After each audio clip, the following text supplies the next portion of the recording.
and welcome back to my channel. I hope you're doing well. This video is one that I've been meaning to make for quite a long time, and I'd love to see something like this, and I know it's out there somewhere, but I wanted to make my own.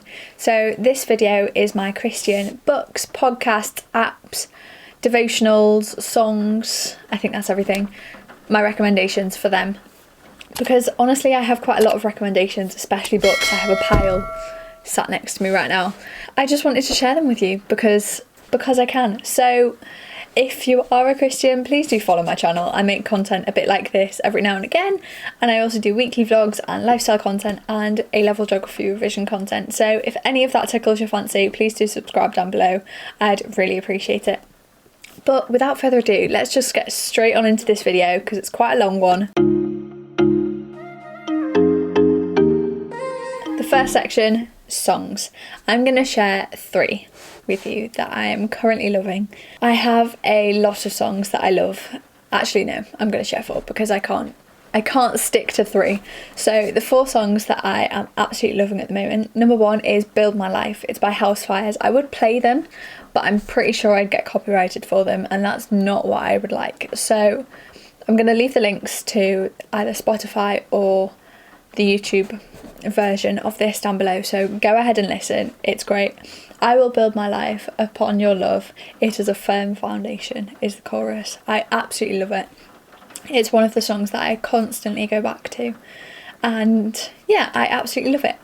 The second one is kind of following a similar line, but it's more under the vibe of In Christ Alone, typical songs you sing at church that are a bit more mellow rather than like upbeat whoop-de-doo, if you get me. It's called Yet Not I But Through Christ in Me by City Light. It is a beautiful song, and I love the song and the words that it's talking about. Yet not I but through Christ in me. For Jesus bled and suffered for my pardon.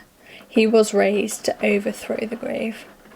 I'm really struggling to not sing them right now, but the words are beautiful and it's an incredible song, and I'd really recommend you go and listen to it, especially if you are already an established Christian. I find that really easy to worship to, in a way of like, I'm in admiration of you, because I think some Christian songs have the tendency to be very I-centered, self-centered, whereas Yet Not I But Through Christ in Me, even the title says it, it's not us but it's God. And the words really reflect that. So yeah, I love that. Then Oh Come to the Altar. Again, this is a bit more, it's solemn, but it's not typical church song, if you get me. It's kind of the youth service song. But again, it's a wonderful song. Oh Come to the Altar, the Father's arms are open wide. It's a massive encouragement, and honestly I think I connect with God most through worship.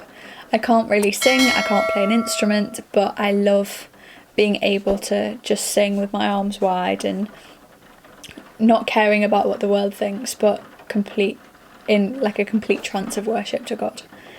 So yeah, I'd also recommend Oh Come to the Altar for that reason.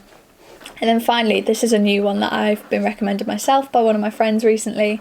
It's called Gyra by Maverick City, and I'll be honest with you, I've only listened to it twice, but it's really good. It's solemn. It was quite a long song if I remember. Let me check.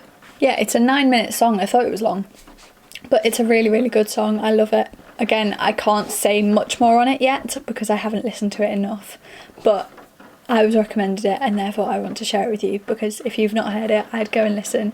If you just need 10 minutes to just like spend with God, that's a really good song to kind of worship to.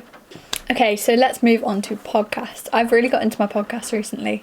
Yeah, I was told to listen to a podcast every morning, and so I've been trying to do so. So I've wanted some podcast recommendations for a while, and I've found a few that I would love to recommend to you. So the first one is Encounter Now by Chelsea and Nick. They're over here on YouTube. I really like their channel. I listen to their podcast quite a lot, and it's all about essentially equipping young adults, kind of 18 to 25 age, I'd imagine, equipping them in conversation, in dealing with some big issues that come up, productivity, evangelism, how to talk to people, dating, relationships, marriage, that kind of thing. That's a really good podcast to listen to, especially if you're already a Christian and need some encouragement in how to kind of deal with certain situations. I really like them for that. Similarly, As For Me and My House is a podcast very similar in that sense. Again, they talk through like big issues and put a Christian perspective on it. So I'm just scrolling down here. 10 Christian habits we do and don't subscribe to. Society's ideas on masculinity, what convicts us, who's influencing you. So yeah, I'd go and recommend them as well. It's called As For Me and My House. It's by Jordan and Melania Cincinnati. Is that how you say their name? I actually have never heard it pronounced, so I have no idea if that's how you pronounce it, but I'd recommend them as well. They both the Encounter Now and the As For Me and My House podcast talk on big issues. Not even issues, just how to deal with life as a Christian. The Chelsea and Nick podcast, the Encounter Now podcast, is more focused on here's an issue as a Christian, this is how we deal with it, whereas the As For Me and My House is a societal issue with a Christian twist. They're the kind of differences, but both, again, really good. Next podcast recommendation is the 10-minute Bible Hour. This guy has a YouTube channel as well, and he is going through the book of Matthew, one verse at a time every day.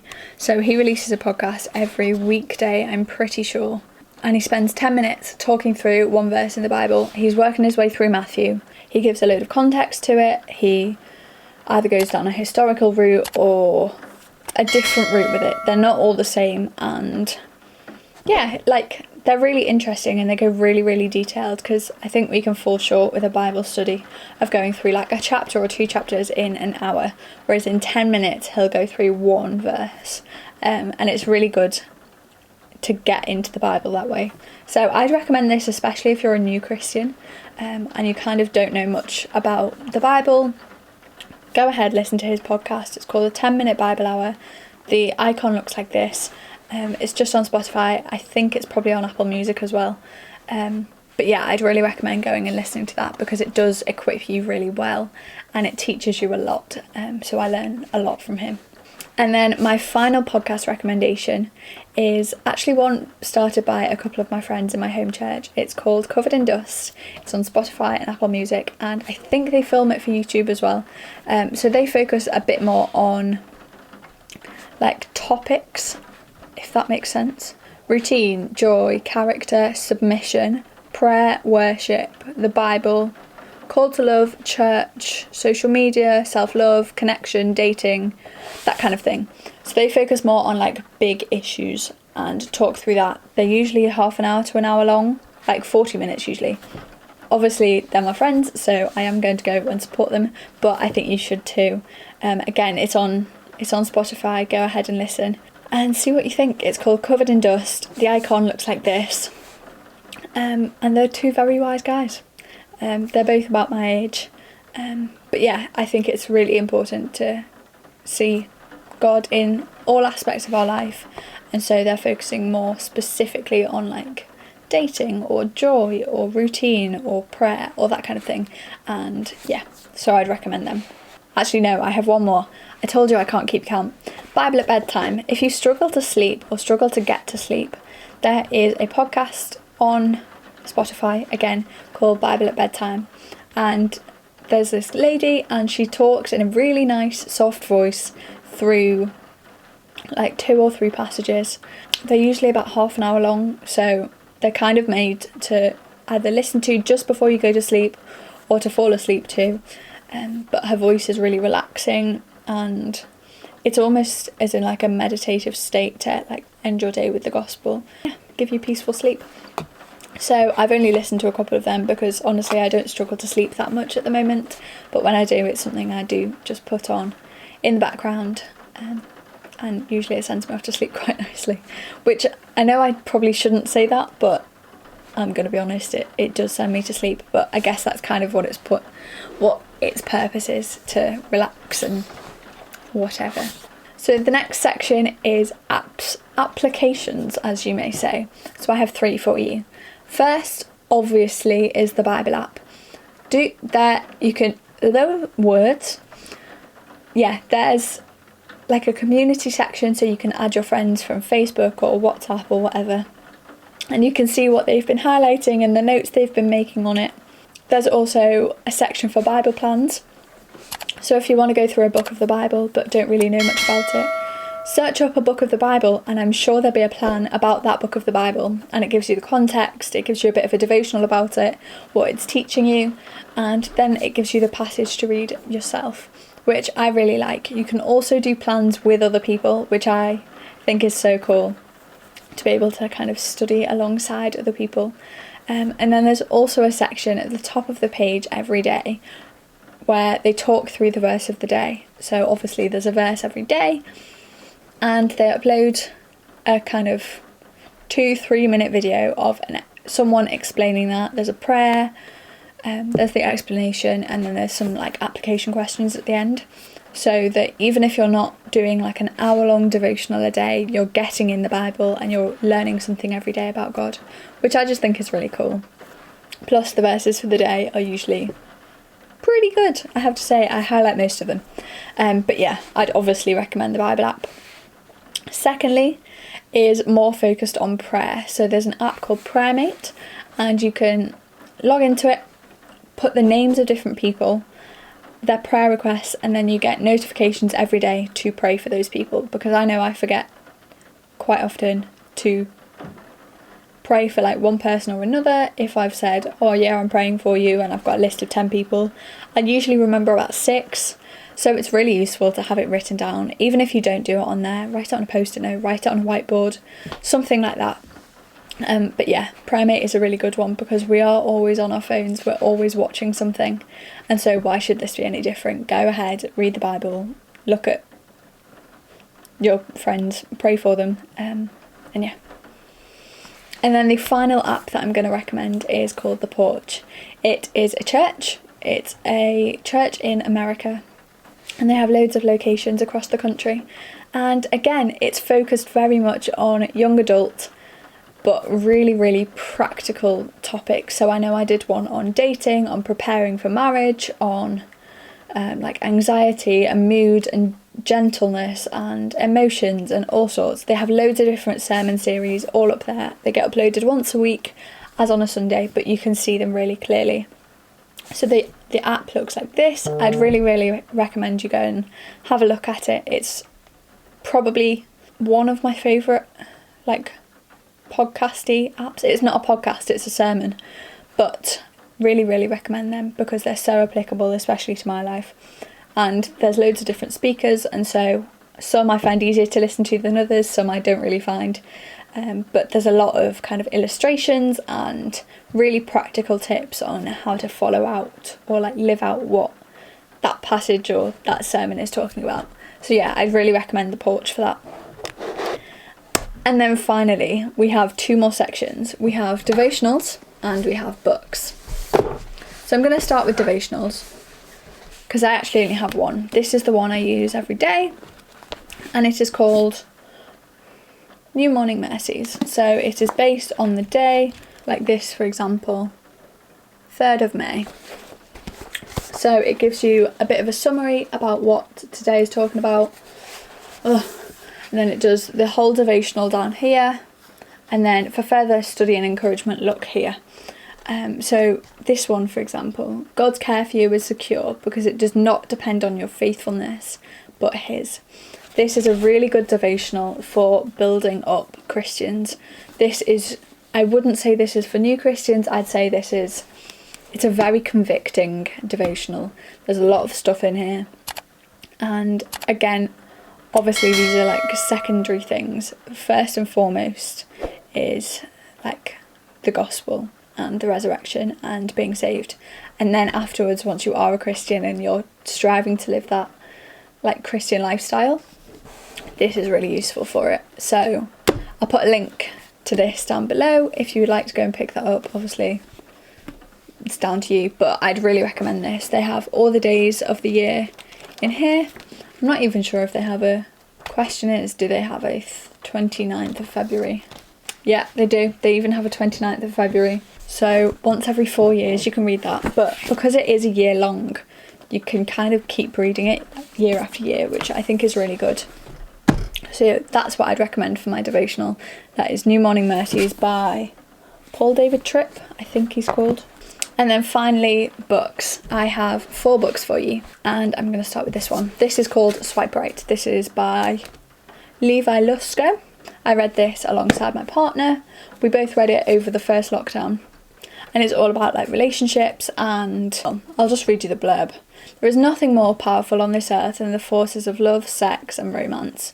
In fact, relationships are a matter of life and death importance. So how can you train today for the relationship you want tomorrow? In Swipe Right, Levi shares with raw honesty from his own life and experiences and the Word of God how to regret-proof your marriage bed and your deathbed, resist settling for instant pleasure by discovering what your heart really longs for, learn how to avoid and treat sexual scars by living today, turn the clumsy sex talk with your child into a dialogue that leads to wise choices, and transform a stagnant marriage to trading predictable nearness for your mind-blowing intimacy. God's dreams for your life are not intended to kill your joy, but to enhance it. Whether you're fed up of dating and hooking up as usual, tired of being single, numb because of porn and casual sex, or curious about how to improve your marriage, this book is for you. So as I say, it was really good. We read it together a year ago, and there were definitely some things in here that came up that sparked conversations. We've obviously since had conversations. We read this a year ago. But yeah, I'd really recommend reading this if you're in like an all-girls book club or something like that. Christian, obviously. This kind of is pointless for a non-Christian if you aren't, like, there's no need to read this if you're a non-Christian. There's no point in being convicted by God, if you get me. Like, this is for Christians, obviously. But yeah, it's a really good book about love, romance, relationships, that kind of thing. So I'd recommend this. Following on a similar topic, but I actually prefer this one. I recommend this book to all my friends. I read it every year, every summer I'll read this book. It is called Loveology. It is by John Mark Comer. I absolutely love this book. I first read it 2 years ago before I went to university, and honestly this is one of the reasons I think I was ready for a relationship when I met my boyfriend. So yeah, this talks about kind of a similar topic, but it goes back to the start, it goes back to Genesis, and it talks about the intimacy there and how that's developed into now and what we should be striving for and things like that. So let me just read you the back. In the beginning, God created Adam, then he made Eve, and ever since we've been picking up the pieces. Loveology is just that, a theology of love. With an autobiographical thread that turns a book into a story, pastor and teacher John Mark Comer shares about what is right in male-female relationships, what God intended in the garden, and about what is wrong, the fallout of a post-Eden world. Loveology starts with marriage and works backwards. Comer deals with sexuality, romance, singleness, and what it means to be male and female, ending with an uncut, raw, anything goes Q&A, dealing with the most asked questions about sexuality and relationships. This is a book for singles, engaged couples, and the newly married, both inside and outside the church, who want to learn what the scriptures have to say about sexuality and relationships. For those who are tired of Hollywood's propaganda and the church's silence. And for people who want to ask the why questions and get intelligent, nuanced, grace and truth answers rooted in the scriptures. This is an incredible book. As I say, this is what prepared me for relationship, along with other things as well, and God, obviously. But this really set me out on a good stead. It helped me understand things that the church hadn't explained to me before. And so, yeah, I'd really recommend this book. Following on, John Mark Comer again, The Ruthless Elimination of Hurry. I am not that far into this book so far, but it's really good. It talks about how we are so busy in this world and so much of our distraction comes from our busyness, and it essentially says that busyness and sin have the same outcome, really. Like, it moves us away from God. And so it gives you really practical tips on how to get back to him. So it says here, who are you becoming? That was the question nagging pastor and author John Mark Comer. By outward metrics, everything appeared successful. But inwardly, things weren't pretty, so he turned to a trusted mentor for guidance and heard these words. Ruthlessly eliminate hurry from your life. Hurry is the greatest enemy of the spiritual life. But it wasn't the response he expected, but it continues to be the answer he needs. Too often we treat the symptoms of toxicity in our modern world instead of trying to pinpoint the cause. A growing number of voices are pointing to hurry or busyness as a root of much evil. Within the pages of this book, you'll find a compelling emotional and spiritual case against hurry in a favour of a slower, simpler way of life. So yeah, again, I've not finished it yet, but I still wanted to recommend this book to you. It's really, really good so far, and I'm looking forward to seeing what it says. But hurry is a problem. You're never your best when you're in a hurry. I know I'm not anyway. I'd really recommend that book, Ruthless Elimination of Hurry by John Mark Comer. And then finally, Christian women out there, Beautifully Distinct. This talks about how you can be distinctive in so many different aspects of life. I read this as part of a book club with my church, and let me just read you what some of the chapters are about. They're really, really short chapters. It's a really small book, but it's really good. Movies, when food becomes a false gospel, sex and our bodies, how to work for God's glory, the value of literature, inviting others into our homes, loving the stranger, loving the immigrant, conversations on race, surfing the social media wave, what we say about beauty, and telling your story. So this is by loads of different authors. They write kind of a chapter each, but it's really, really good in knowing, or like walking you through different aspects of life, I guess. It's a very, very practical book, kind of in the same way that the podcasts were, but this is just book form. So if you prefer a book than a podcast, I'd recommend this. Again, I'd probably say more young adult, so probably up to like 25, 30. But like in my book club, there were ladies of all ages and everyone got something from this. So yeah, this is by all these people, but if you just type in Beautifully Distinct, this should come up. It just looks like this. You can also get like an ebook online as well if you are desperate to. But yes, so that is it for those recommendations. I know this was a really long video, but I just wanted to put everything in it that I wanted to recommend to you, and I hope you found something that you wanted to watch or read or listen to or whatever.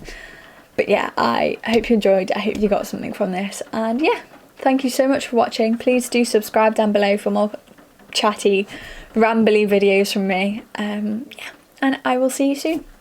Bye guys.